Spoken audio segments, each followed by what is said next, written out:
Claro.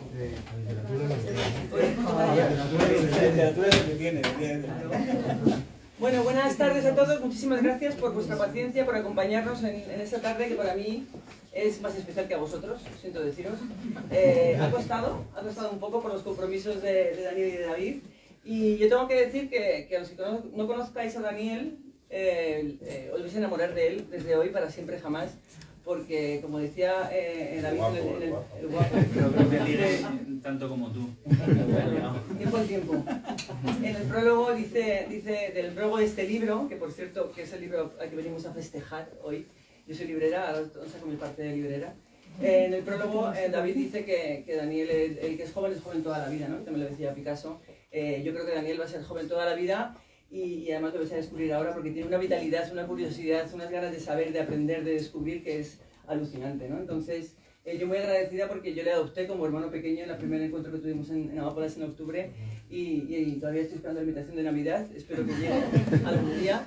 Y luego, por otra parte, David, pues gracias por estar aquí. El primer concierto de mi vida, que no os importa, pero os lo voy a cantar, fue en el año 1988, yo tenía 13 años, en la Sala Morasol, en Guadalajara.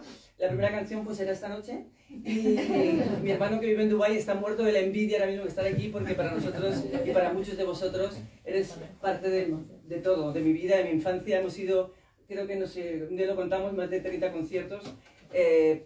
No por nada en especial, a veces preguntábamos ¿por qué hemos ido a tantos conciertos de Hombres G? Y yo creo que hemos ido porque era estar en casa, ¿no?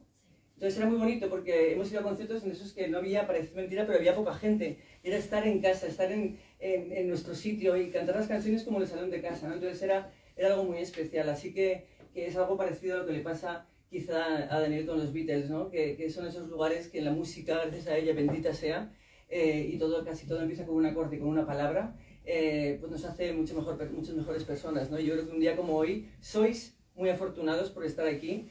Porque creo que serán uno de esos encuentros bonitos que yo personalmente me esforzaré en que no olvidéis. Así que perdonad este rollo, pero para mí es un orgullo y un lujo, después de ir tantas veces a tu casa, que hayas por fin venido aquí a la tuya, a la mía. Muchas gracias.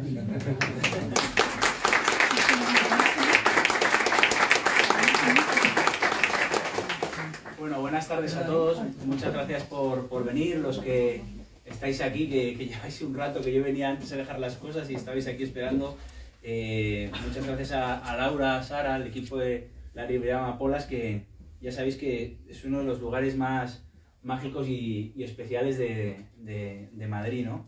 Y muchas gracias a David, a él se lo digo muchas veces, le estoy todo el rato dando las gracias. Lo voy a volver a hacer.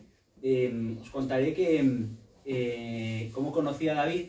Fue en una comida alrededor de nuestro común amigo el maestro Raúl del Pozo. David, yo creo que por ese mundo que conoció de su padre, el gran Manolo Summers, de periodistas, de escritores, de humoristas, siente cierta predilección por los chavales que nos dedicamos al mundo de las letras y que nos acercamos a él y siempre nos trata con un cariño enorme, ¿no? Y coincidimos en esa comida y al poco tiempo les hice una entrevista a los Hombres G al completo y me sorprendió mucho que los integrantes del grupo con más éxito del panorama en España y Latinoamérica musical, los Beatles latinos, luego diré algo de esto, les conocen en México, en Perú, etc., la enorme sencillez, ¿no? de ellos, y estuvimos ahí charlando en una sala antes de que ellos dieran un concierto. Y entonces me hizo mucha ilusión pedirles una foto, ¿no? Al terminar la entrevista. Y me he dado cuenta de que en la fotografía donde salimos todos sentados, detrás están unos cuadros gigantes con las caras de los Beatles. Y digo, coño, lo que es en una discoteca que tocabais vosotros un concierto para Cadena Dial, creo que era, sí, que hacíais un evento ahí. Y nada, y entonces, bueno, pues el periodismo siempre digo que es la excusa para acercarte a la gente a la que admiras, y la verdad que tener a David como un amigo y alguien a quien preguntar y pedir consejo, porque lo hice con el libro antes de que se publicara, pues es uno de los mayores regalos de la vida, ¿no? Me hacía mucha ilusión que confluyeran los Beatles, la librería Amapolas, la poesía, la música, porque Hombres G, los Beatles, la librería Amapolas, la poesía, tienen una cosa en común. y es que son lugares, canciones, poemas en torno a los que la gente construye momentos especiales, ¿no? Y creo que eso es lo más bonito que se puede decir de una canción, de un poema, de una librería, ¿no? Que de repente eso empieza a formar parte de la vida de una persona y es una mirada, el haber conocido a una persona, el haber pasado un momento importante en un momento delicado, lo que sea, ¿no? Y todo eso a mí me pasa con las canciones de David, con las canciones de los Beatles, con la poesía y con esta librería.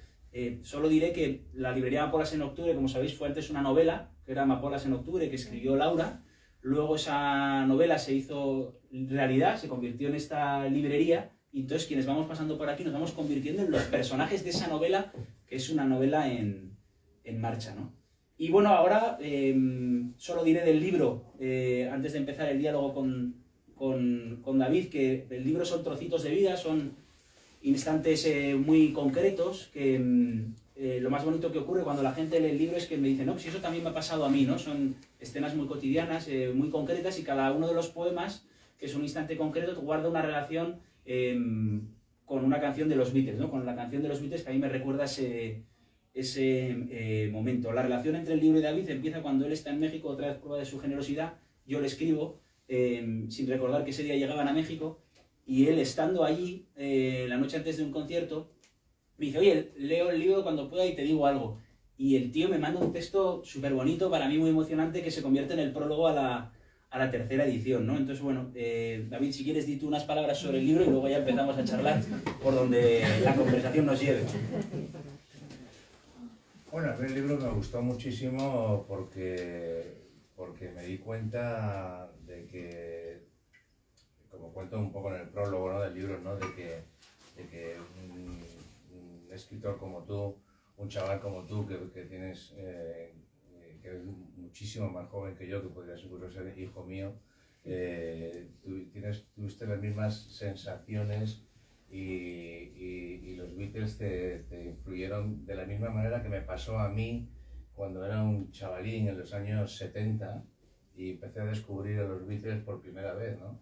Yo tuve la suerte de tener un padre que tenía discos en casa, porque cuando yo era un chaval en los años 70, cuando era un niño, no os creáis que todos los padres tenían discos en casa, o sea, los discos eran como una cosa, como un objeto de lujo, ¿no? Mi padre era un apasionado de la música, le gustaba muchísimo, y entonces compraba discos de los Beatles, compraba de Ray Charles, compraba de Chubby Checker, de Roy Ryder, de los Platters, ¿no? Entonces yo mi principal pasatiempo, cuando tenía 8 o 9 años, era llegar del colegio y mi padre tenía una cómoda así antigua que ahora la tengo yo en casa y la conservo con mucho cariño, que es de 1900 la cómoda.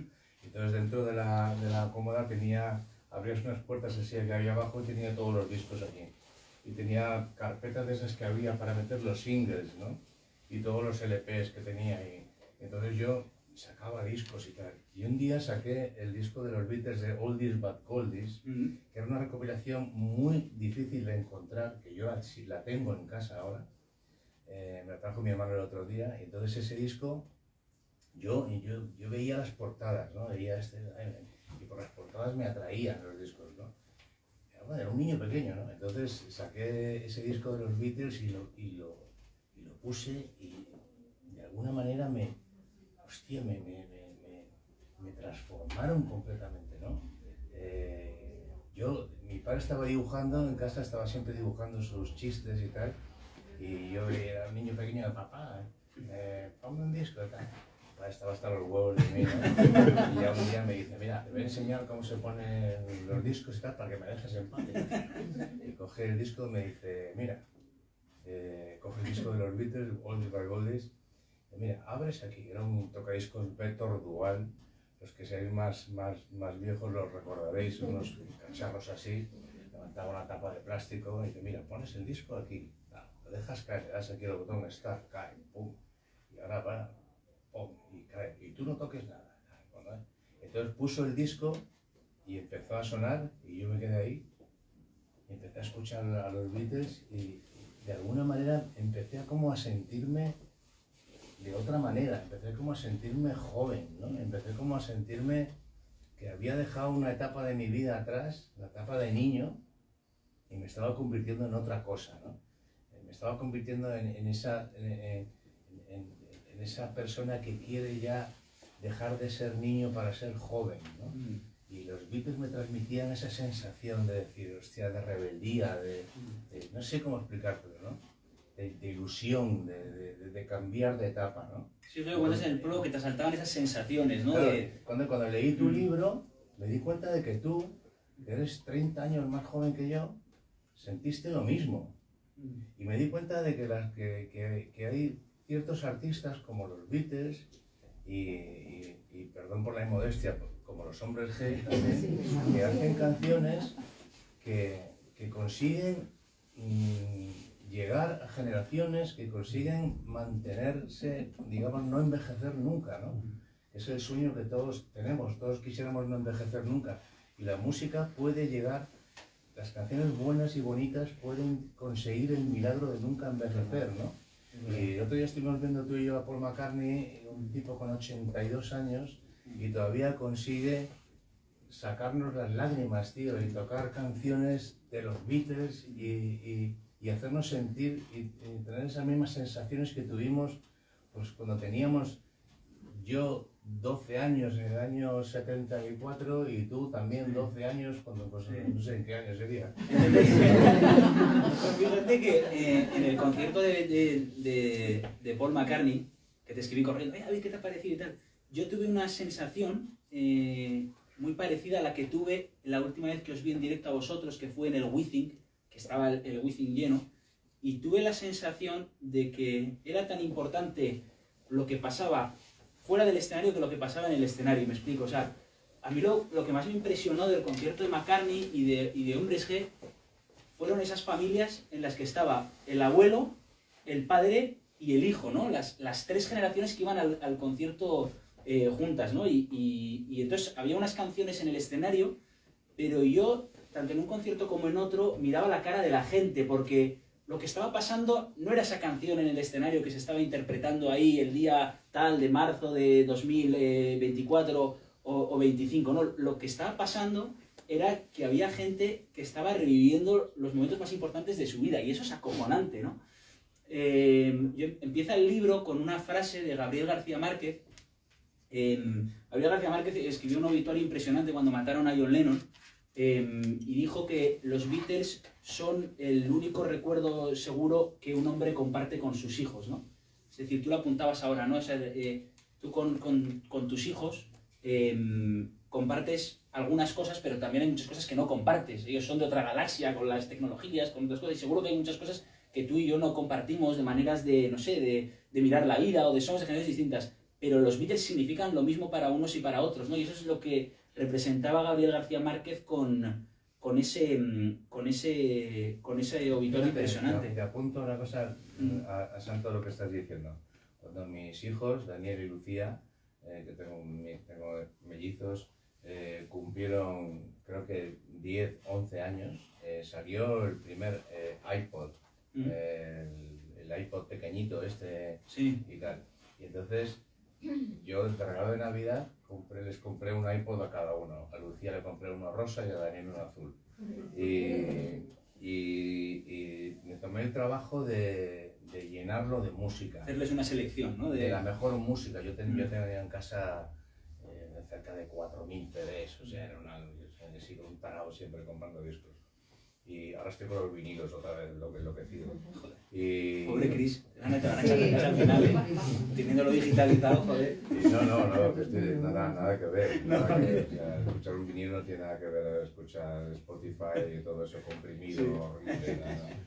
Bueno, pues te estaba diciendo, entonces cogí y dije, voy a meterles o sea, lo que yo creía mejor de toda la historia de la música, ¿no? O sea, para mí por lo menos, ¿no? Pues le metí blues, rock and roll, Ray Charles, Glenn Miller, música brasileña, reggae, Bob Marley, tal, no sé qué, de todo. Punk, rock, baladas, todo lo que yo consideraba que merecía la pena, que transmitía una emoción que merecía la pena, ¿no? y ellos estaban con los cascos, ¿no? Y tal, ¿no? Todo el día oyendo en el coche, iban al colegio con los cascos puestos oyendo lo que yo leía. Y entonces, un día me viene mi hijo Dani y me dice, papá, me gusta mucho un grupo que me has grabado. Y tal. Digo, ¿qué grupo? Dice, unos que se llaman de no sé qué. Digo, joder, pues yo digo, no me concretes un poco más. ¿Qué cantan? Y dice, cantan una canción que es Shake it up, baby. Digo, eso es mola. Digo, Dani, escucha, esos son los Beatles. Digo, escúchalos sin parar, sin parar. Esos tíos, y dice, sí, digo, te he grabado toda la discografía de los Beatles. Escúchalo. Y entonces empezó el tío a escuchar. Ahora mismo mi hijo Dani, que ya tiene 24 años, es un fanático total, controla todo. Sabe más de los Beatles que yo. He escuchado a los Beatles en profundidad. Ha estudiado a los Beatles como yo le aconsejé, porque yo no escuchaba a los Beatles, yo los estudiaba. Yo estuve estudiando el disco blanco de los Beatles cuando empezaba a componer canciones. Escuchaba las canciones de los Beatles y decía, ¿cómo lo hacen estos tíos? ¿Qué coño es lo que está? Coño, hacen una estrofa, luego hacen un estribillo y tal. No, pero a veces no, a veces empiezan con el estribillo. O sea, no es siempre igual. Porque te hacen a I Love Her y te contan una canción con una guitarra española y tal, no sé qué. Pero luego te cogen y empiezan con un estribillo así, love you, yeah. Hostia, es decir, empecé a entender las estructuras de las canciones gracias a ellos y a entender que una vez que sabes cómo se hace una canción, lo que hay que hacer es cambiarlo, ¿sabes? Y hacerlo de otra manera y buscar otros caminos, ¿no? Pues él hizo lo mismo, ¿no? Y luego estudió a los Beatles, estudió a Paul McCartney en solitario, sabe todo de Paul McCartney en solitario, sabe todo de George Harrison en solitario, sabe todo de John Lennon en solitario, sabe todo, o sea, lo he escuchado todo.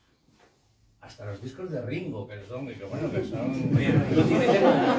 no tiene temas buenos también, Sí, pero te quiero decir que el tío dijo, o sea, todo lo que venga de estos tíos tiene que venir aquí, ¿no? Es que ese momento de descubrimiento... Y mi hijo es ya otra generación más que los Beatles le entraron por el cuerpo y para siempre y muere con los Beatles y muere con Paul McCartney. Pero yo el otro día al concierto y me miraba casi llorando, ¿sabes? O sea, quiero decir, qué poder, qué maravilla que es la música, ¿no? Que para mí es la música y el amor son las únicas cosas que son mágicas de verdad, ¿te das cuenta?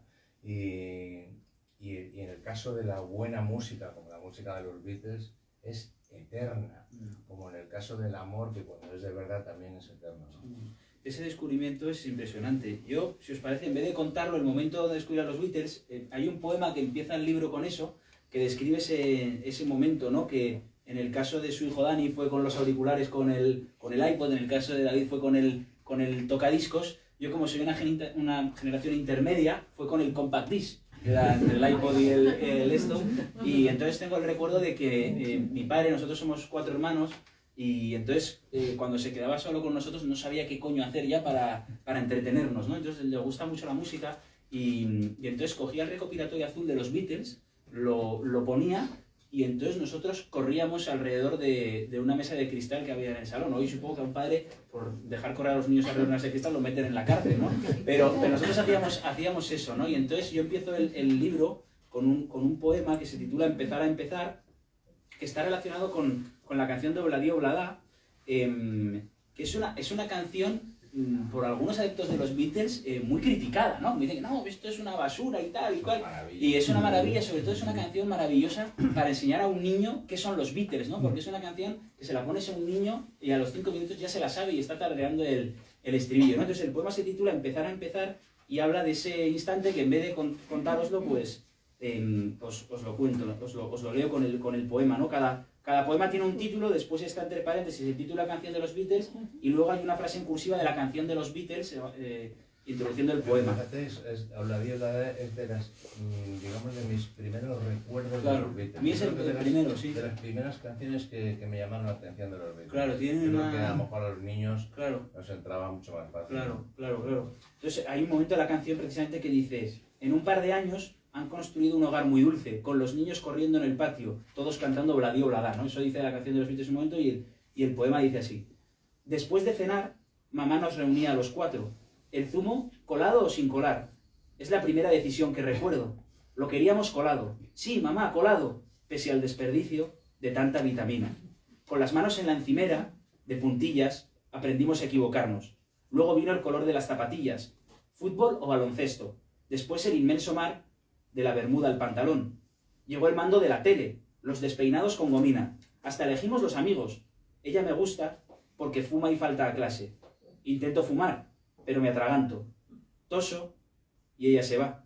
Licor de naranja, bocadillo de jamón, pizza los viernes, un libro de los 5, nunca paraguas, porque no va a llover, mamá. Pero llueve. De repente, anocheció. Ciencias o letras, derecha o izquierda, monarquía o república, una sola carrera, un único amor, aunque jamás lo habríamos querido. Hoy desayuno fuera, me he hecho mayor. ¿El zumo? ¿Colado o sin colar? Entonces me doy cuenta. Colado, por favor. Nunca acierto, pero siempre elijo con el corazón. Creo que en el poema está eso que has dicho tú, de la sensación de que cuando escuchas los Beatles has dejado de ser un niño y estás entrando en esa juventud. Tú en el prólogo lo dices con una frase muy bonita, ¿no? Que dices que te asaltan, notas cómo suben por las rodillas las cosas más importantes de la vida, que son el sexo, el amor y la música, ¿no? Quería preguntarte, David, por el instante en el que uno se pone a escribir, porque escribir poemas, escribir literatura, escribir canciones tienen un punto importante en común, y yo creo que eso tiene mucho que ver tanto en la gente que lo ha hecho con muchísimo éxito, como es tu caso, como la gente que lo hace solo para sí misma en su casa, como para la gente que se dedica a cualquier oficio que tiene que ver con la creación. Creo que en esas personas hay un momento de su vida en el que han estado en un entorno en el que se vivía de manera natural lo que es la creación, ¿no? Yo crecí en una casa donde mi padre ahora dirige un coro, mi madre hizo la carrera de guitarra clásica, mis hermanos hacen todos música, mi hermana se hizo violinista yo, barroca, una cosa muy... Yo soy un desastre, me apuntaban a cello, iba dando golpes por ahí con el cello, me apuntaban a piano, iba a los conciertos sin ensayar, un puto desastre, ¿no? Pero estaba en un entorno en el que se vivía con naturalidad, sin que nos dirigieran, pero vivías en una casa donde había gente creando cosas, haciendo algo, ¿no? Y yo creo que eso es lo que se queda guardado en algún lugar del corazón o de la cabeza, o en algún lugar que conecta la cabeza con el corazón y hace que muchos años después tú digas un día, oye, me voy a sentar a escribir un poema, me voy a sentar a escribir una canción. Y yo creo que en tu caso también hay algo de eso, ¿no? Cuando leí vuestra biografía, claro, tú, ya sabes que me encanta la obra de tu padre, tanto aquella en Hermano Lobo, ¿no? En aquellas grandes revistas que le salían los dientes incisivos, ¿no? A la democracia y aquellos chistes tan cabrones que hacían y que abrieron tanto el país, y luego sus películas, que eran muy rompedoras, ¿no? Entonces tú crecías en ese entorno en el que tus hermanos y tú vivíais de manera natural el crear. Y me gustaría que contaras una anécdota, lo de los dibujos con tu padre. Cuéntalo tú, cuando os pidió que hicierais un dibujo y tú llevas un dibujo, creo que era de Bambi, que habías copiado una cosa, y lo que te dijo tu padre, que creo que refleja muy bien eso que os inculcaron en casa de vivir con naturalidad la creación, más allá de que luego tú te hayas convertido en un cantante de éxito, ¿no? Bueno, mi padre es que era un ser excepcional que siempre entendió que a los niños hay que inmediatamente ver realmente en la vida, o sea, a qué es lo que deberíamos dedicarnos, ¿no? A lo que es fácil para nosotros, ¿te das cuenta? O sea, cuando tú haces una cosa bien, cuando tú eres un niño pequeño y juegas bien al fútbol, y todo el mundo te dice, joder, qué bien juegas niño al fútbol, no sé qué tal, el niño se crece, ¿sabes? Y juega cada vez mejor, ¿no? Entonces mi padre veía que sus hijos, que eran mi hermano mayor y yo más, porque mi hermano era más empollón y tal, y era más responsable, era el primogénito y tal, y yo era el segundón, que sabes que los segundones somos como más canallas y más y tal, más sinvergüenzas, ¿no? Entonces mi padre un día habló conmigo, me dijo, tío, tú, David, dice, tú tienes talento, tú deberías de aprovechar eso. Pero esto cuando yo tenía 6 o 7 años. Pero un padre muy normal, ¿no? Entonces tienes que insistir con eso. ¿Tú quieres dibujar? Dice, tú dímelo, yo te compro pinceles, te compro papel para que dibujes, lienzos y tal. ¿Quieres escribir? ¿Quieres hacer lo que tú me lo pides y yo te voy a ayudar? Y tal. Y entonces lo que hacía era, que es lo que se refiere Dani, lo que hacía era, nos decía, mi hermano nos decía, oye, a ver, si yo cuando llego por la noche de trabajar me habéis escrito un cuento original vuestro o me habéis hecho un dibujo vuestro, yo llego por la noche, lo veo y tal, lo recojo y os dejo un premio. Entonces mi hermano y yo, claro, a lo mejor el premio era una moneda de 5 duros o un cochecito pequeñito, así que compraban un kiosco, ¿sabes? Era simplemente una pequeña motivación. Un aliciente. Un aliciente. Entonces mi hermano y yo llegamos del colegio, hacíamos nuestros deberes y tal, y inmediatamente nos poníamos a hacer algo para mi padre, para sorprender a mi padre, para recibir una gratificación, para sentirnos orgullosos de que nuestro padre nos dijera muy bien, ¿no? ¿Sí?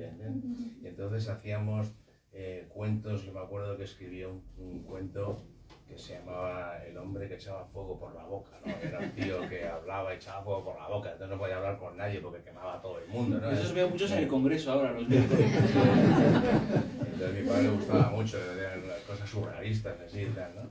Y un día, pues,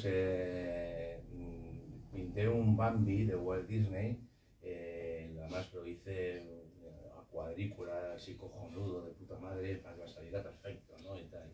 Y lo hice clavado, en el Bambi, ¿no? Y yo decía, cuando venga mi padre se va a cagar, el Bambi este. Y entonces llegó tarde esa noche y no le pude ver, yo ya me había dormido. Y al día siguiente voy por la mañana, sábado por la mañana estaba dibujando. Y digo, papá, mira que te había pintado este dibujo y tal, ¿qué te parece? Y yo cogí así el papel y se quedó así mirándolo y hace así una bola así, y la tira así a la papelera suya, ¿no? Y me quedé así, yo jodido, ¿no? Y tal, y yo, ¿qué pasa? Y dice, este Bambi no lo has pintado tú, este Bambi es de Walt Disney. Y dice, Walt Disney lo dibuja mucho mejor que tú. Y dice, cuando tú me hagas un Bambi tuyo, entonces te felicitaré. Y dice, pero nunca en la vida vuelvas a copiar nada. Nunca en la vida copies nada. Todo lo que hagas que sea original. Y joder, me dejó un poco traumatizado porque yo era un niño bastante chiquitín, pero aprendí una lección. Digamos que era terapia de choque. Sí, era un poco... sí, mi padre era un tipo muy cariñoso y muy gracioso y siempre se estaba riendo y contando chistes y tal, pero luego por otro lado era un tío muy cañero, ¿no? Y eso me enseñó muchísimo. Entonces mi padre siempre me decía, mira, David, cuando la gente cree que vas a salir por aquí, tú tienes que salir por aquí. Y cuando crees que vas a salir por aquí, sales por aquí otra vez. Y sales otra vez por aquí, y otra vez por aquí. Siempre sorprende a la gente, siempre sorprende al público. Pero cuando dice Sufragamón, dice, no seas tan gilipollas de hacer otra canción parecida a Sufragamón. La gente va a explicar, lo que haría todo el mundo es, como me ha funcionado Sufragamón, voy a hacer otra canción parecida, con un ritmo parecido y tal. Ahí la vas a cagar. Otra cosa. Y yo le hice caso, entonces hice Venecia. Y luego hice Maratones Marcapasos, y luego hice Temblando, y luego hice Voy a pasármelo bien, pero nunca repetí Sufragamón, nunca en la vida. Ya está Sufragamón, ya está hecha. Entonces, ahora vamos a hacer otras cosas, vamos a buscar otros estilos, vamos a hacer... Entonces, mi trabajo en Hombres G siempre ha sido así, siempre ha sido a ver cómo sorprendemos. A veces eso te puede llevar a que el público no te entienda. Claro. Y que el disco no funcione como tú pensabas, pero no importa, o sea, pues a hacer otro, ¿sabes? Y a intentar sorprender otra vez. O sea, se trata de eso, ¿no? Nunca, o sea, como decía Manolo García, mi amigo, que es un crack, en una de sus canciones, nunca el tiempo es perdido. Todo el tiempo que tú inviertes en hacer algo emocionante o que tú crees que puede emocionar a la gente y que puede sorprenderles, nunca es perdido. Siempre te ayuda a aprender, te ayuda a modificar, te ayuda a seguir aprendiendo, ¿no? Y eso es una cosa que yo lo tengo dentro desde que era niño, gracias a mi padre. Entonces yo, por ejemplo, muchas veces me digo, tu padre te ayudó con los hombres G. Digo, no, mi padre no me ayudó jamás con los hombres G, pero me ayudó muchísimo. Me ayudó a ser lo que soy. Me ayudó y me enseñó a ser artista. Y me enseñó a intentar ser distinto y a no pertenecer a pandillitas y a gremios y a movimientos musicales. Yo, por ejemplo, veía que los Beatles no eran de un movimiento de grupos de pop de los años 60, ¿no? Los Beatles eran los Beatles. Y luego había un montón de mediocres que les copiaban, que se convertían en un movimiento, ¿no? Igual que Nirvana era una banda espectacular y un montón de grupos que les copiaban se convirtió en el movimiento grunge y no sé cuántos. Siempre pasa eso. A los hombres G también nos han copiado muchísimo y ha habido un montón de grupos que han intentado ser como nosotros y a todos los grandes, ¿no? Alejandro Sanz, han intentado salir muchos Alejandros. O sea, te quiero decir, siempre tienes que ser diferente, ¿no? Y eso es una cosa que mi padre me lo enseñó desde que era un niño pequeño. Luego la magia que tiene eso, ¿no? El convivir con escribir algo, con crear algo, con hacer una canción, un poema, una película, lo que sea, es que eso hace feliz a quien lo hace, independientemente del éxito que tenga eso. Es decir, es tan feliz el que hace una canción porque le gusta solo para él en su casa, que el artista que llena conciertos y tal. Es tan feliz el que hace poemas porque le gusta en su casa, que Gerardo Diego, nuestro querido amigo Luis Alberto de Cuenca, que es la magia del estar en contacto con el hecho de crear, ¿no? John Lennon decía, las canciones hay que hacérselas a una sola persona. Sí. Tú no puedes hacer una canción pensando en los españoles, ¿no? Los mexicanos, ¿no? Los hombres, las mujeres, ¿no? No, tú tienes que hacer la canción pensando en la persona que quieres, ¿no? Yo ahora mismo hago una canción de amor, le hago a mi mujer, le hago una canción a mi hijo, hago una canción a mi amigo, hago canciones a una sola persona porque es la única manera de llegar a todo el mundo, porque todo el mundo es esa persona, ¿te das cuenta? Sí. Todos sufrimos lo mismo, claro. Todos sufrimos lo mismo, sufrimos por amor, todos nos pasan las mismas cosas y tal. Y entonces tú en esto no puedes generalizar, tienes que personalizar muchísimo. Sí. O sea, la importancia de las cosas concretas, ¿no? Yo os decía que cuando escribo la poesía, quien haya leído el libro antes o quien lo lea luego, verá que son instantes muy concretos. Eso pasa también en tus canciones, pasa también en las canciones de los Beatles. Hay un poema, por ejemplo, que dedico a los hombres G en el libro, porque me recuerda un poco a esa manera. O sea, lo escribí un poco teniendo sus canciones en la cabeza. Se titula Mi gran golpe de estado y me meterían en la cárcel por esto de la memoria histórica y tal, no tiene nada que ver con eso, pero entonces el poema, con esto que decía David, ¿no? Citando a Lennon, de que las cosas que funcionan son las que son una historia concreta, ¿no? que uno se encuentra, eso hace que luego se produzca un efecto espejo con la persona que escucha la canción, ¿no? Yo recuerdo que había ido a Valladolid a entrevistar, fijaos qué cosa tan poética, a entrevistar al hoy ministro Óscar Puente, y entonces yo llegué con tiempo porque llegaba el AVE y tal, y entonces me senté en una plaza muy bonita y estaba ahí sentado y había una chica sentada a mi lado, hacía un día así como con sol, y entonces había una chica estudiando, ¿no? Y yo le miraba con la luz del sol que caía sobre ella, y entonces ella estaba estudiando de memoria, ¿no? Y me pareció muy bonito porque estamos en un momento ahora en el que se dice, no, es que ya no hay que estudiar de memoria no sirve para nada, ¿no? Y yo digo, joder, cuando somos pequeñitos en el colegio y empezamos con los 10 años por banda viendo en popa todo vega, ¿no?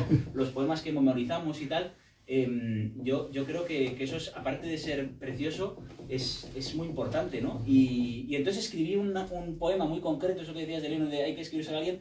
Escribí un poema sobre cómo esa chica estaba memorizando, ¿no? Entonces el poema se titula Un gran golpe de estado, está relacionado con la canción de Do you Want to Know a Secret? Y dice, la canción dice, escucha, ¿quieres saber un secreto? ¿Me prometes no decírselo a nadie? Entonces pone a los hombres G y sus canciones. Y el poema dice así, ahora que te veo, estudiando de memoria, me sublevo y organizo mi gran golpe de estado. El gobierno ha prohibido que estudiemos de memoria. Dicen que no sirve para nada en este mundo, que es algo de viejos y arruina vocaciones. Quieren aprobarnos a todos, a ti y a mí, a tus hijos y a mis hijos, que quizás sean los hijos de los dos. Ven conmigo, únete al golpe, tomaremos la televisión. Verde que te quiero verde, mi pupila en tu pupila azul. Ega, Arga y Aragón hacen al Ebro varón. Paul, John, Ringo, George, knocking on heaven's door. Dejaré mi tierra por ti. Navas, Torres, Fábregas, el gol de Iniesta por fin. Gobernaremos el país de los versos. Mano dura al ciudadano. Tú y yo seremos políticos para amarnos como queramos. Y hablo de esto de las canciones concretas, ¿no? Hay una anécdota muy divertida que le escuché una vez en una entrevista que le hicieron a Paul McCartney, que él no la contaba con ese sentido, pero que incide un poco en esta teoría de las cosas sencillas, ¿no? Del escribir sobre las cosas sencillas y sobre las cosas concretas, ¿no? El contar una pequeña historia tuya que en el fondo es la historia de quien la está escuchando, ¿no? Porque con los grandes poemas de la literatura, con las canciones de los Beatles, con las canciones de los Hombres G, esa canción ya no es tuya cuando tú la estás cantando. El tío que la está escuchando tiene otra historia completamente en la cabeza, tiene su historia, ¿no? Y sobre la importancia de mirar, una vez contó Paul McCartney, que un día, uno de esos días en los que John Lennon iba a su casa para hacer esas primeras canciones, ellos componían cada uno por su cuenta y luego quedaban, iban a casa de Paul y se tocaban lo que habían compuesto y luego unos y otros hacían arreglos, ¿no? Sobre ellos, ¿no? Y esa confluencia es lo que nos ha dado algunas de las mejores canciones de... Ese es el sueño de todos los artistas, que las canciones dejen de ser nuestras y sean de todo el mundo. Sí, lo que decía Manuel Machado de las coplas que hacían son del pueblo. Claro, cuando tú, cuando tú tienes tus canciones y son solo tuyas, es que no has conseguido romper esa barrera y dejar que la canción sea de todo el mundo, ¿no? A mí me pasa, por ejemplo, cuando me preguntan y me dicen, oye, a ver, con la edad que tienes y tal, tú cantar esas canciones que escribiste cuando eras un adolescente prácticamente y que hablan del colegio, del colegio, de esto, del parque, de no sé cuántos y tal. Digo, es que la canción ya no es mía, ¿entiendes? La canción es del que la está escuchando. La canción pertenece a mi memoria y a la memoria de esta gente, que también la recuerdan. A ver, los niños la sienten como suyas en este momento y los que no son tan niños la recuerdan como un recuerdo bonito de su vida, ¿entiendes? Y esa es la función de una canción bonita, que pertenezca a la gente, ¿no? Pues fíjate lo que contaba McCartney sobre cómo las canciones universales nacen de momentos concretos, ¿no? Había ido John Lennon a su casa y entonces estuvieron componiendo hasta las 11 de la noche, una cosa así, y entonces Lennon se volvía andando a su casa después, ¿no?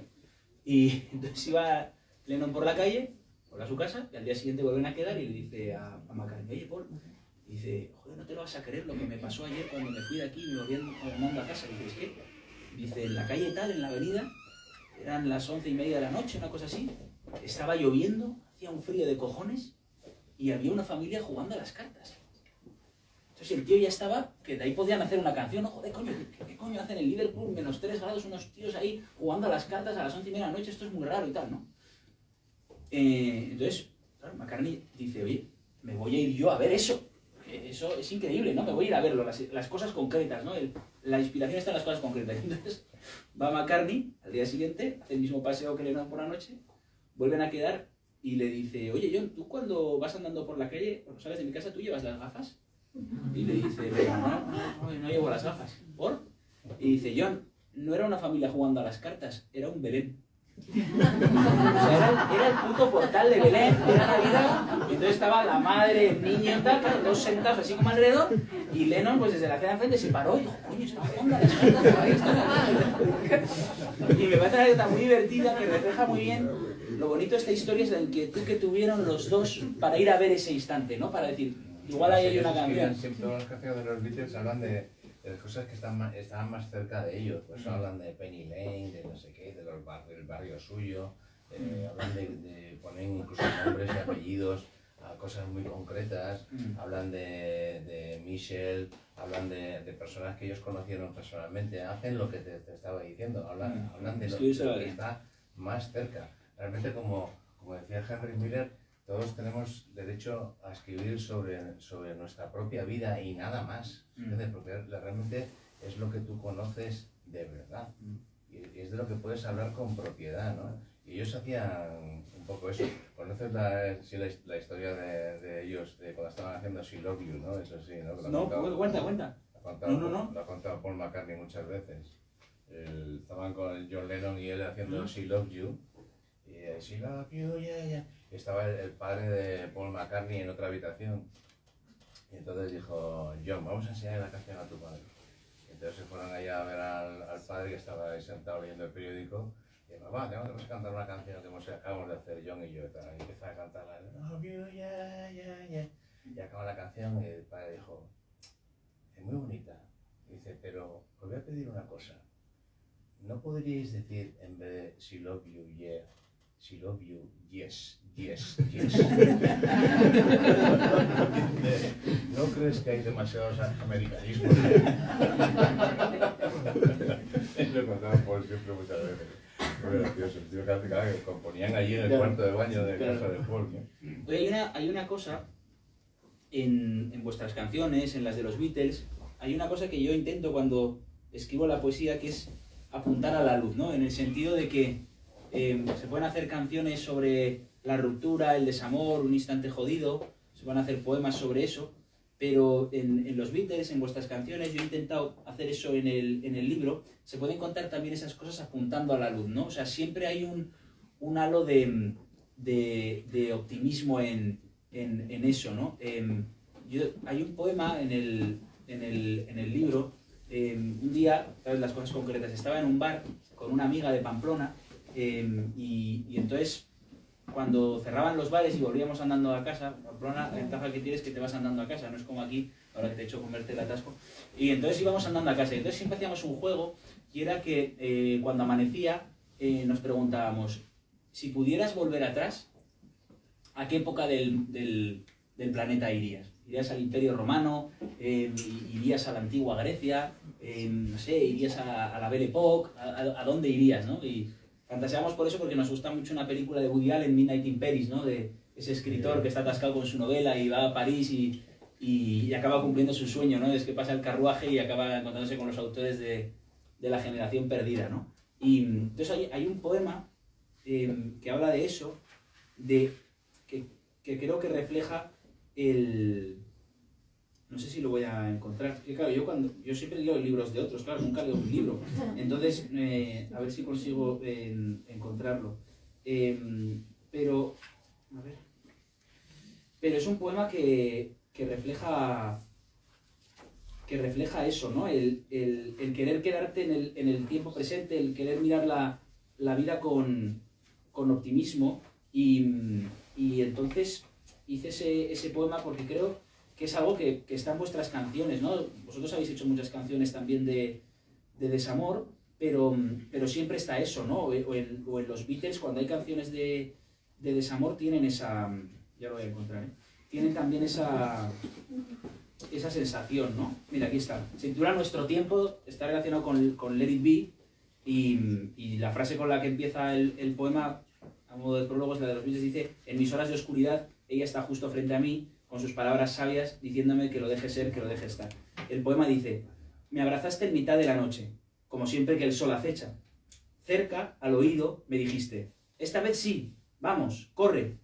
No solo era un bar que encendía la luz, era nuestra película. Podíamos elegir. Leyendas de dragones, cualquier guerra, Altamira, la Belle Époque, París, pero ya no tenía miedo, ni siquiera ganas de huir. Cumplidos los 30, estaba aprendiendo a vivir. En vuestras canciones tú también haces eso, ¿no? El tener los prismáticos apuntando a la luz, ¿no? Esto es una canción de desamor, pero es una canción optimista. Siempre has tenido como esa mirada, ¿no? Sí, bueno, yo es que siempre intento contar la verdad. Yo creo que, como decía James Cagney, cuando le preguntaron una vez a James Cagney en qué consiste ser actor, ¿no? Y Kennedy decía, pues mira, ser actor es aprenderte tu papel, tu texto, ponerte en tu marca y decir la verdad. Eso es ser actor. Y en la música, para mí es lo mismo. Cuando tú eres un intérprete que no escribes tus propias canciones, tienes que ser cojonudo, porque tienes que hacerle creer a la gente que lo que estás cantando es verdad. Sin embargo, cuando tú escribes tus propias canciones, como en mi caso, pues es mucho más fácil esa comunicación, porque yo lo que cuento es verdad. Y cuando cuento una historia desgarradora de desamor, es algo que me está pasando, o que me ha pasado, o que he traído a mi recuerdo esa sensación que me produjo ese momento de desazón, de dolor, ¿no? Y tal. Y cuando es todo lo contrario, también es verdad. Entonces, digamos que las emociones que marcan mis canciones tienen mucho que ver con lo que yo estoy sintiendo, ¿no? Entonces, los discos de los Hombres G, que tienen canciones de tristeza y tal, es porque yo estoy pasando un mal momento. Es así. Y los que sin embargo son muy optimistas y son muy cachondos y tal, es porque estoy en un momento muy alegre de mi vida, ¿no? Pero considero que es muy importante siempre ser sincero y desnudarse completamente ante el público y decir, esto es lo que hay, esto es lo que sale de mi corazón. A veces tengo que hacer el esfuerzo por ejemplo, si me sale un disco así un poco o demasiado triste o demasiado feliz, pues compensarlo de alguna manera haciendo una canción que hable de otra cosa o de un tema que se salga un poco de lo puramente emocional, ¿no? Pero considero que es importantísimo. Tú ves a un artista mediocre cantando una canción que no se la cree ni él y te das cuenta, ¿sabes? Y sin embargo, cuando un tipo está cantando con el corazón, sintiendo lo que está diciendo, te llega y te transmite esa emoción y es cuando realmente se te caen las lágrimas, se te caen los pelos de punta. Es una canción y dices, joder, se me eriza la piel. Y es porque el artista te está transmitiendo de una manera correcta y súper efectiva esas emociones, ¿no? Entonces yo, ya te digo, o sea, intento siempre plasmar lo que sale de mi corazón. Y cuando empiezo a escribir una letra, siempre necesito un punto de partida, ¿no? Yo, por ejemplo, mi padre también me decía, nunca te quedes así en blanco, no se me ocurre nada, y tal. Tienes que escribir algo. Yo escribo algo, ¿no? Entonces, escribo una línea, y la que sea, la que silábicamente me coincida con la melodía que tengo en la cabeza. Y luego escribo una, y luego escribo otra, y luego escribo otra y otra, y a lo mejor en mitad de la canción cambio de idea, y entonces la primera línea ya no me sirve. Y entonces ese es el proceso de la canción, o sea, es una idea que te lleva a otra y esa y luego tal, esa te hace cambiar de idea y eso y vuelves otra vez y rompes este papel y empiezas otra vez. En eso consiste crear, ¿no? Pero siempre con el corazón.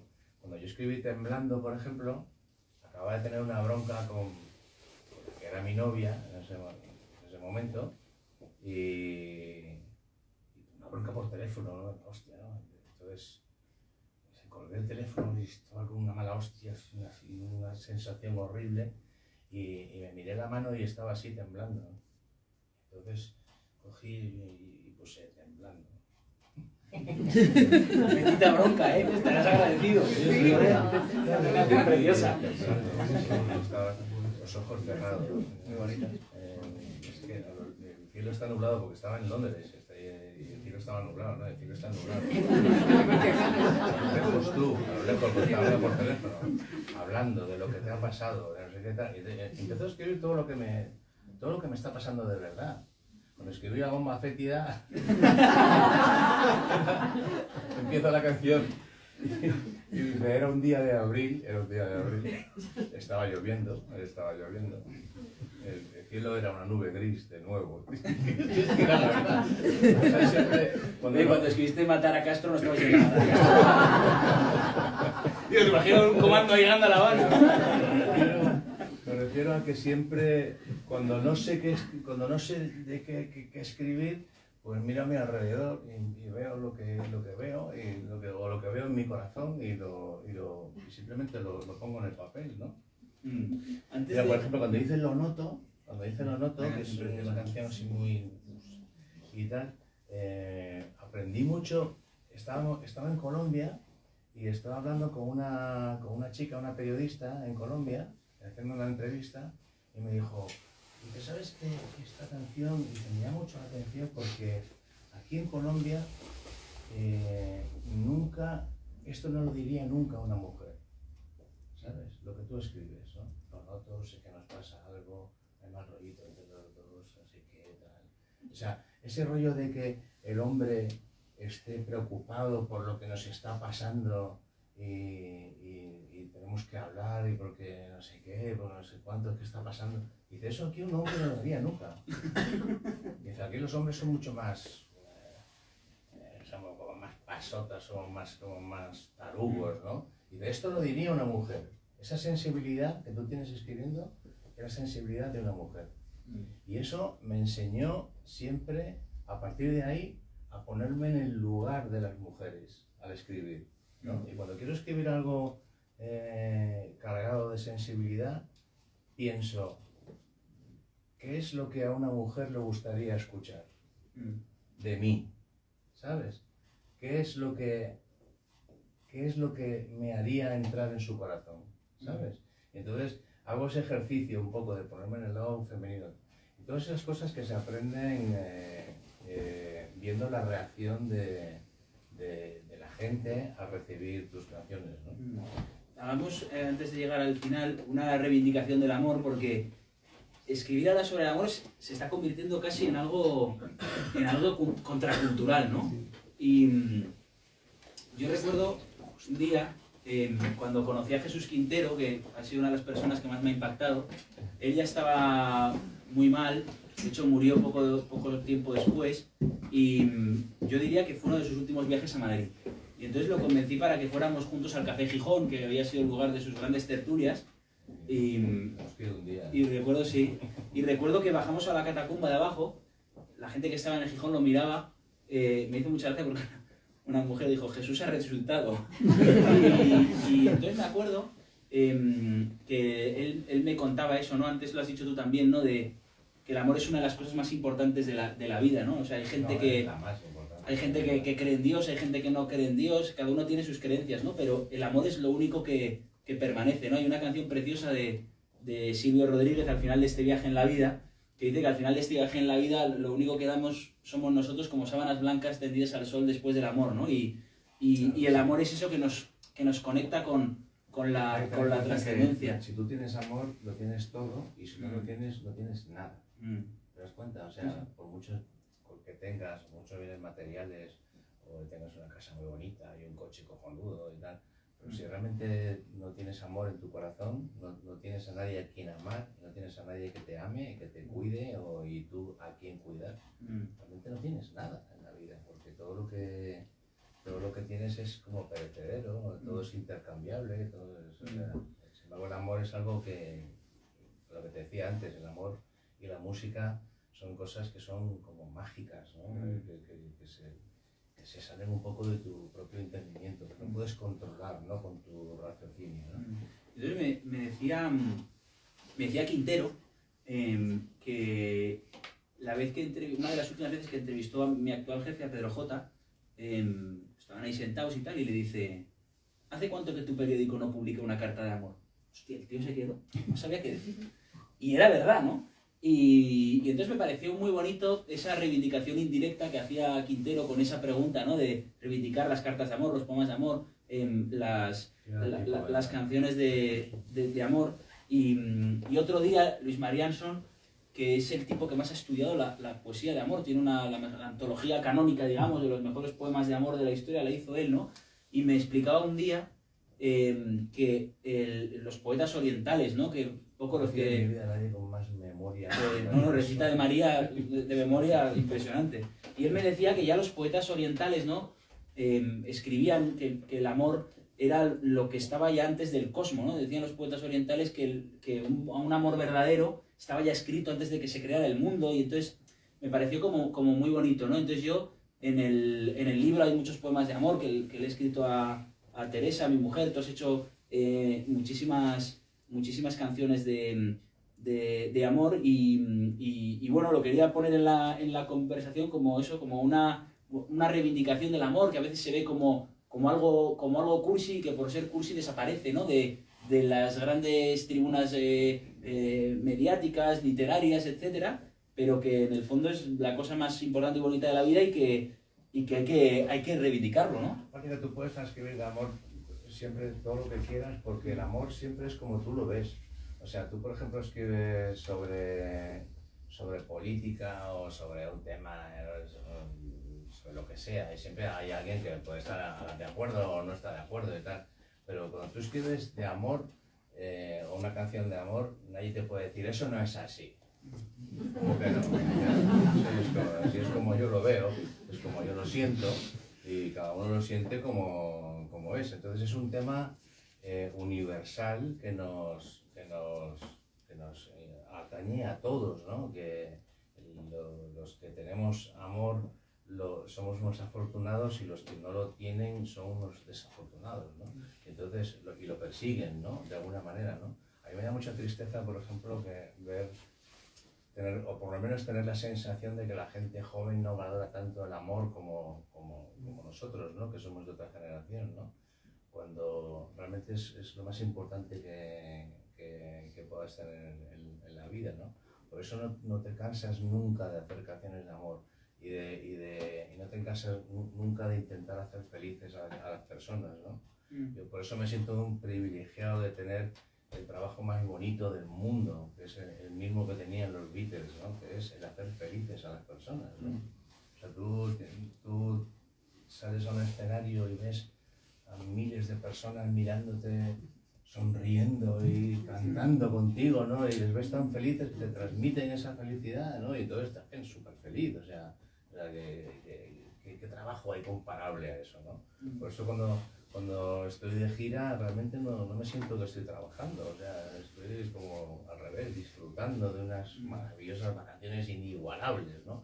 Tú puedes ir de viaje a México, por ejemplo, de turista, y pues te vas ahí al Zócalo y a Garibaldi, y vienes al hotel con un montón de paquetes, de artesanías y tal, pero cuando te vas de gira, entras en el corazón del país, conoces a esa gente, les ves sonreír, les ves emocionarse, les ves llorar, les ves perseguirte, esperarte en la puerta del hotel. O sea, es una manera de viajar que es incomparable, ¿no? Y todo es por esa capacidad que afortunadamente Dios nos da a los artistas para poder hacer felices a las personas, ¿no? Y esto es una cosa maravillosa, ¿no? Y para terminar, antes de una pequeña sorpresa musical, el tema de la infancia, o de los primeros recuerdos. Nuestro querido y común amigo Luis Alberto de Cuenca, ¿no? Un maestro, en uno de sus últimos libros tiene un poema precioso que dice: al final solo importan las cosas del principio. El otro día, en una entrevista, cuando fuimos a presentar el libro a Murcia, me preguntaba el periodista, no sé muy bien cómo definir las sensaciones que genera el poemario, porque diría nostalgia, pero no es exactamente nostalgia, porque es una nostalgia un poco revolucionaria. Y digo, me parece interesante, porque es verdad que hay muchos poemas que tienen que ver con esas primeras veces, ¿no? Pero están concebidas no desde un punto de vista nostálgico tradicional, de decir, bueno, como esto fue tan bonito, como ahí hubo tanta luz, yo me encierro en esta habitación y me quedo ahí pensando que el presente y el futuro nunca van a ser mejor que eso, ¿no? Es al revés, es como esto fue tan bonito y hubo esta luz, yo vuelvo ahí para coger esa luz y proyectarla sobre el presente y sobre el futuro. Y vosotros tenéis muchas canciones, una de las canciones más bonitas que habéis sacado últimamente, La esquina de Rowland, que es una canción maravillosa, ¿no? Que concuerda con ese verso de Luis Alberto, al final solo importan las cosas del principio, ¿no? Antonio Machado, después de la vida tan dura que tuvo, de la muerte de su mujer, de la que estaba enamoradísimo, con esa enfermedad tan joven, después de una guerra civil que le separó de su familia, del exilio y tal, cuando muere, los versos que lleva en el bolsillo dicen estos días azules y este sol de la infancia, ¿no? Es acojonante, ¿no? Cuando Machado estaba a punto de morir, se había muerto, él estaba pensando en los días azules y el sol de la infancia, ¿no? Los puntos de partida son siempre los y tú vuelves a esas cosas también para escribir canciones. En el poemario también hay algunos poemas sobre eso, y quería terminar con eso, ¿no? De que al final solo importan las cosas del principio. Bueno, pero también hay que siempre mirar hacia adelante. No, claro, sí, por eso decía lo de coger esa luz y proyectarla, pero claro, que hay algo misterioso, ¿no? Que nos empuja a esos lugares para componer, ¿no? Claro, todos esos lugares, todas esas imágenes, todas esas vivencias que tú has tenido en tu vida, buenas, malas, positivas, mejores, peores, tal, al fin y al cabo te han convertido en lo que eres ahora mismo, ¿entiendes? Entonces, si lo que tú eres en este momento te parece bien, pues todo ha merecido la pena, ¿entiendes? O sea, que bueno, ¿te arrepientes de algo? ¿De qué me voy a arrepentir? De nada, o sea, porque todo lo que he hecho, mejor, peor, tal, no sé qué, me han traído hasta aquí.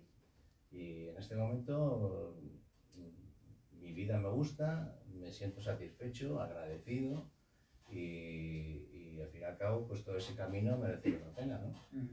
Volviendo un poco a lo que hablamos antes, nunca el tiempo es perdido, es verdad, que nunca el tiempo es perdido. Todo es aprendizaje, todo es pruebas y tal. Mi amigo Eduardo Anito, por ejemplo, gran científico y tal, me decía el otro día, dice, yo es que me he dado cuenta, David, que yo llevo 30 y tantos años trabajando en el laboratorio y me doy cuenta de que todas las cosas me salen a la última.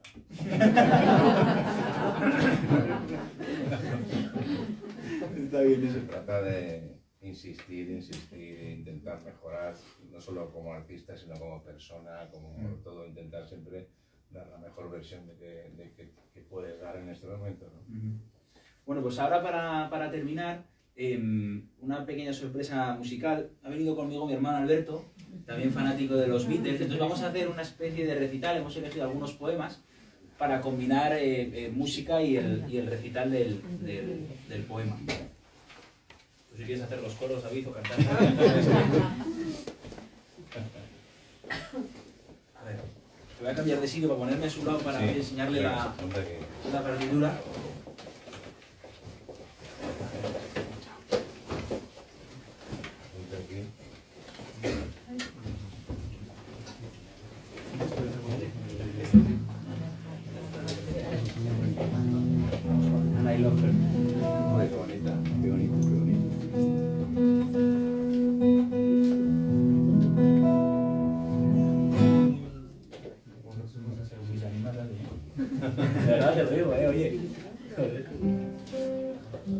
Esta era empiezo yo y luego serás tú todo, ¿no?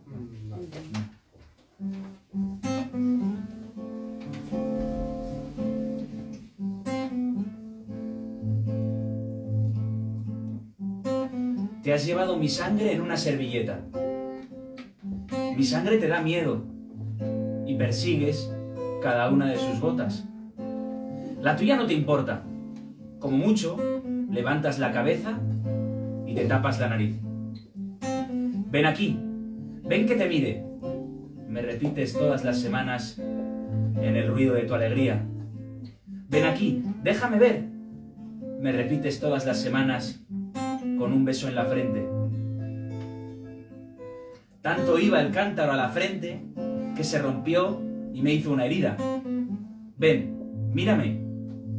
Ahora lo digo yo, consciente de que así no da miedo la vida.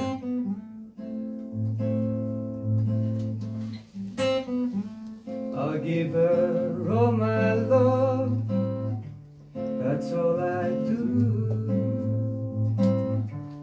And if you saw my love, you love her too. And I love her. She gives me everything, and tenderly a kiss my lover brings, she brings to me, and I love her. I love like her.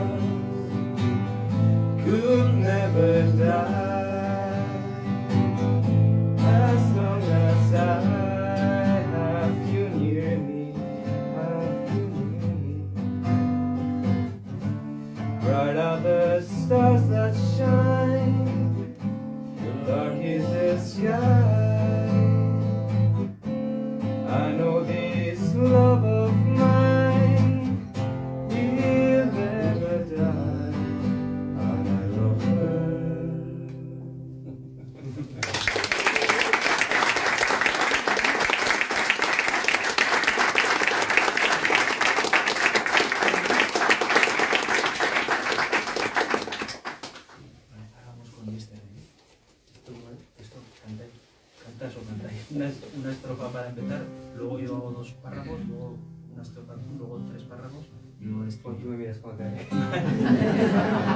Y este Vale, pues, no la tocó el cabrón. Paul McCartney no tocó Yesterday, el cabrón, en el... Impresionante. Ninguno de los 2 días, ¿viste los 2 días? Sí. Ninguno, ¿no? Te voy a contar una historia del otro día, de Paul McCartney. Yo fui los 2 días. El primer día fui a la prueba de sonido. Y llego a la prueba de sonido, ahí por la tarde, y me encuentro con Pino Sagliocco, que es el jefe de Live Nation, que traía Paul McCartney y tal. Y yo, ¿qué tal, Pino? Tal. Yo, ¿cómo está Paul? Y te dice, pues está jodido, está jodido. Y ha venido con un catarro acojonante, está jodido, está además muy flojo, muy flojo. Y dice, ¿tú qué tomas para, cuando estás así, qué tomas para los conciertos? Y digo, pues sí, me tomo un par de ilbicos. Yo soy muy bestia, yo cuando tengo un bolo me tengo que tomar, me tomo 3 paracetamoles de la babeta. Y dice, ¿ilbico? Le dice uno, ir a comprar ilbico. Y se fueron a comprar ilbico para Paul McCartney, ¿no? Y luego le dieron los 2 ilbicos. Y salió Paul al concierto, joder, puta madre, tío, y tal. Y después del concierto me dice, tío, has salvado el bolo. Paul McCartney, los ilbicos. Y ha salido como una moto, tío. Joder. Imagínate si le da un infarto a la patata por los silbitos. Vale, vamos empieza con Yesterday. Yesterday, all my troubles seem so far away. Now it looks as though they're here to stay. Oh, I believe in yesterday. Aquí, en la Gran Vía, esta mañana de sábado, me siento muy joven, pero lo tuyo es insultante. Todavía haces exámenes, trasnochaste el miércoles y comes helado en invierno. Frente a tu cucurucho, estoy yo, de pronto viejo, paraguas por si acaso, conozco el próximo festivo, sé cuándo es mi santo, y una vez tuve, lo juro, un Wallman negro. Ya los futbolistas me miran como a un jubilado. Suddenly, I'm not half the man I used to be. There's a shadow hanging over me. Oh, yesterday, and suddenly. Tu bola de nata va desapareciendo, como han desaparecido, qué frío ahora que lo veo, las cosas más blancas de mi vida. El ruido de mis hermanos, la merienda de mis abuelos, el agujero en la peseta, las castañas en invierno, los balonazos en el cristal y las celebraciones de los goles, muy pocas en mi caso, que no volveré a marcar. Se puede ser joven y perecer de nostalgia. No tengo mundo interior, tengo mundo anterior. Si esto es así con 30, ¿qué escribiría a los 80? Perdona, ¿me invitas a un helado? Why she had to go, I don't know. She wouldn't say. I said something wrong, now I long for yesterday. Yesterday, love was such an easy game to play. Now I need a place to hide away. Oh, I believe in yesterday.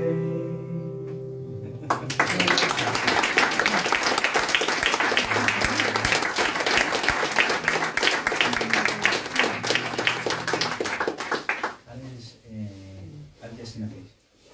Al Just in a Face. Just in the face, no. Esto es una estrofa, ¿no? Vale. ¿Empiezo yo?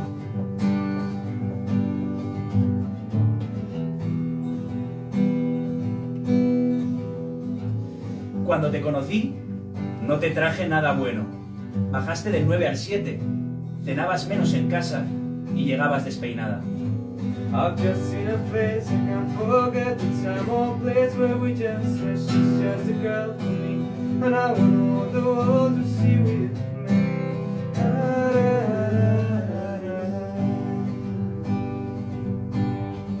Cuando te conocí, bebiste más, estudiaste menos, dejaste el voluntariado, aunque mi madre siempre dice que tu voluntariado soy yo.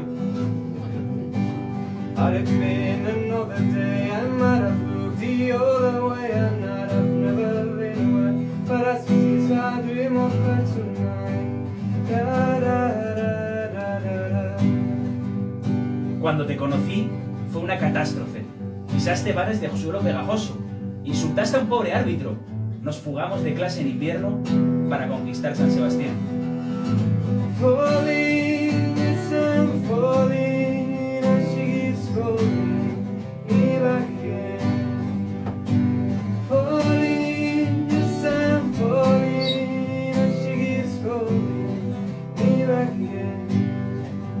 Cuando te conocí, estoy seguro, no te traje nada bueno, pero tengo la esperanza de haber unido a tu luz mi fuego. Falling, yes, I'm falling, and she keeps calling me back again.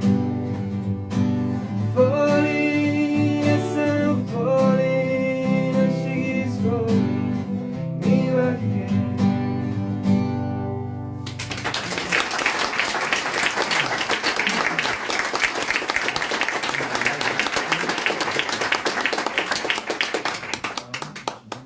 Vamos con In My Life. Qué bonita.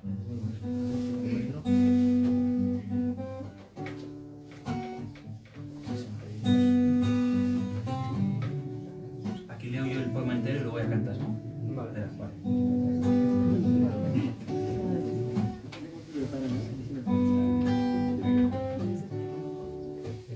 El frío ha llegado de golpe, como las pequeñas desgracias. Me tiro una manta encima, preparo una infusión de menta, pongo a tocar a Chopin y llamo al Capitán Trueno. Hago todas esas cosas que tú habrías hecho por mí. Aunque casi no nos vimos, abuela, hoy estás aquí. Estoy viendo tus manos, tu risa y tu nariz. Apenas te recuerdo. Aguanta, quédate aquí. Empiezo a intuir tus besos, tu pena, tu a todo que sí. Me encantaban esas galletas. Se llamaban Biscuit Rings. There are places I remember all my life. The some have changed, some forever, not for better. Some have gone, and some remain. All these places have their moments. We lost some friends, I still can recall. Some are dead and some are living. In my life, I love them all.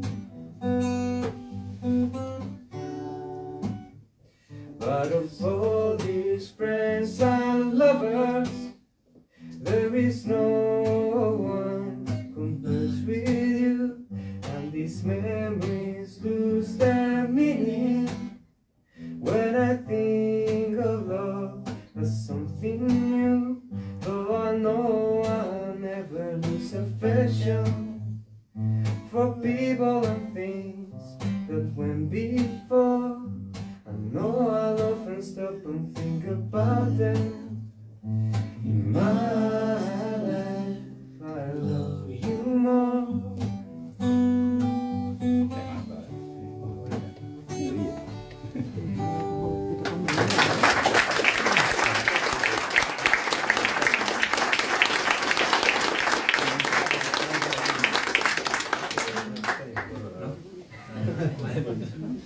¿No? Vale. Bueno, muchas gracias a todos, muchas gracias, querido David. Muchas gracias a Laura, mi hermana mayor, por hacer estos momentos tan felices posibles. Y nada, que yo me quedo aquí un ratito para quien quiera que le firme el libro. Y también a quienes nos han visto a posteriori, como yo paso por aquí mucho, con Laura se puede organizar también la firma y nada. Y yo le daré gracias a vuestros padres porque vaya dos hermanos también. No es fácil. Y nada, que muchas gracias Hemos dicho algo, hubieras podido las letras por lo menos. Gracias. a todos.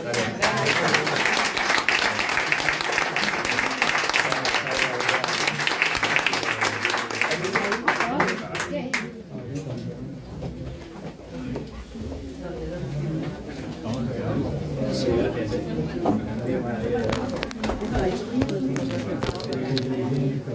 Sí, claro, por Dios.